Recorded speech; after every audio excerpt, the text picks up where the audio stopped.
BXB. It's in the game! Hey guys, Ben back here with another video review for you, a quick one talking about FIFA 17.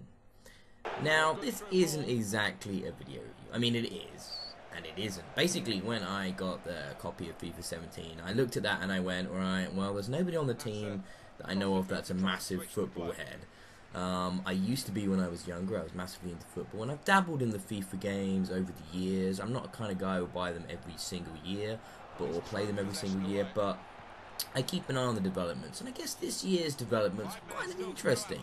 So I was like, okay, the DICE engine, so things look real pretty, and they do, and you know, the sweat modelling is unreal, and shiny players that really show, you know, the energy they put into the game on their faces when they do post-match interviews and stuff like that, and you can really see the effort, and it looks the best it's ever looked, and that's not a huge surprise. And when it comes to other features, you know, Ultimate Team's in there, your career mode is in there, where you can like you know, play through as a team and move them up through the leagues and things like that. That's all in there. Tournaments, the online suite of multiplayer modes, as you would expect, is in there.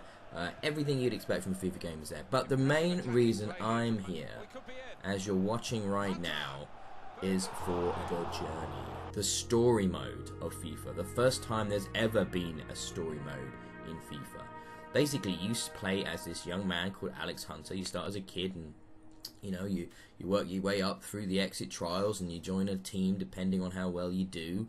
And because I'm not necessarily the greatest at FIFA, I had this on possibly a difficulty that was a bit too easy.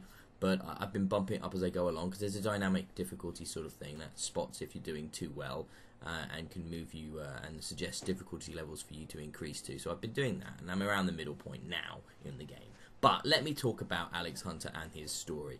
I thought this was going to be bobbins, like really, really bad.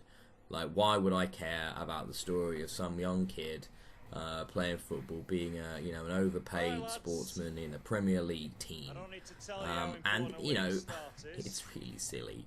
It's basically a soap opera about the relationships you have and you forge as you move up and progress through the teams, as the trials and tribulations you get, the animosity that's aimed towards you for being this young upstart.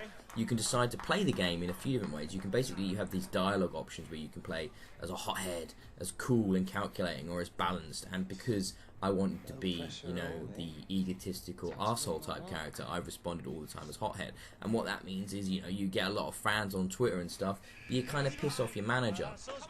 But it's really entertaining to see how people react to you, how your personality jives up against, you know, the other sort of big European players you might find on your team. I went for my first Premier League team, I went as Man U, because when I was a kid, it was the height of Manchester United's popularity and skill and fame, with the amazing Alex Ferguson as their manager. You know, the days of Ryan Giggs and other big players like that.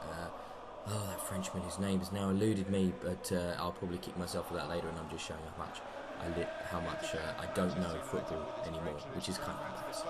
But I like this story mode. I found it really entertaining and silly, and I thought how, you know, the managers are all modelled in there, and how, you know, you pick these choices and you interact with your best friend who also moves up, and how, you know, you have the schism that might form between the two of you, and how the team treats you, and how you get loaned out and potentially, and all these sort of things depending on the choices and how the game unfolds.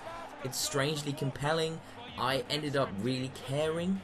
I ended up wanting to get revenge on certain people. I ended up wanting to do well in certain clubs despite other clubs.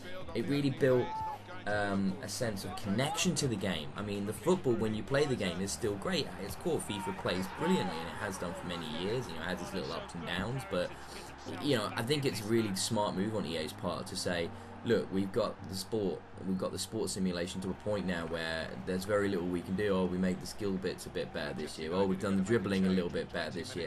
The shooting or the penalties feel a bit different this year. But it's all these tiny little changes. So they've looked at that. They've brought in this new visual engine which really shows off the character models. which really helps make this story mode come alive with the Dice's Frostbite engine, and it looks fabulous, as you'll see from these videos.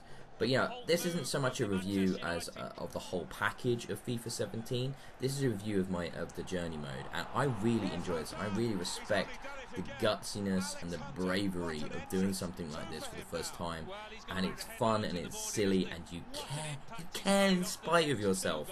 So because of that, I give FIFA 17 and the journey specifically 4 out of 5 stars. BXB. It's in the game.